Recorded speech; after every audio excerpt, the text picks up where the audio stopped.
મારું નામ સંગીતાબેન એસ દવે છે। ગુજરાત આંગણવાડી કર્મચારી સંગઠનમાં સૌરાષ્ટ્ર ઝોન મહામંત્રી અને રાજકોટ જિલ્લા પ્રમુખ તરીકે હોદ્દેદાર છું। અમારી તો પડતર માંગણી ઘણા સમયથી છે। અમને લઘુત્તમ વેતનમાં અમારો સમાવેશ કરે। છેલ્લે કેન્દ્ર સરકારે 2018થી કોઈ પણ પ્રકારનો વધારો જાહેર કરેલો નથી, તો કેન્દ્ર સરકાર અમને વધારો જાહેર કરે, કાયમી કર્મચારી ગણે।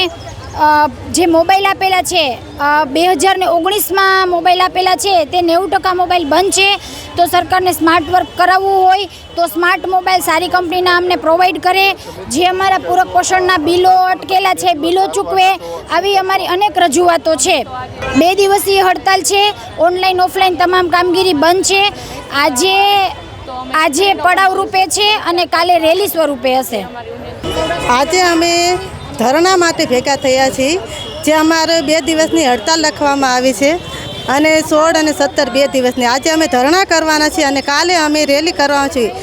લઘુત્તમ વેતન અમને આપે, જે માનદ વેતન છે એ દૂર કરી સરકાર લઘુત્તમ વેતન આપે તે માટે। જો અમને સરકાર લઘુત્તમ વેતનમાં સમાવેશ નહીં કરે અને કાયમી કર્મચારી નહીં બનાવે તો અમે ચૂંટણીનો પણ બહિષ્કાર કરવામાં આવશે આગામી દિવસોમાં।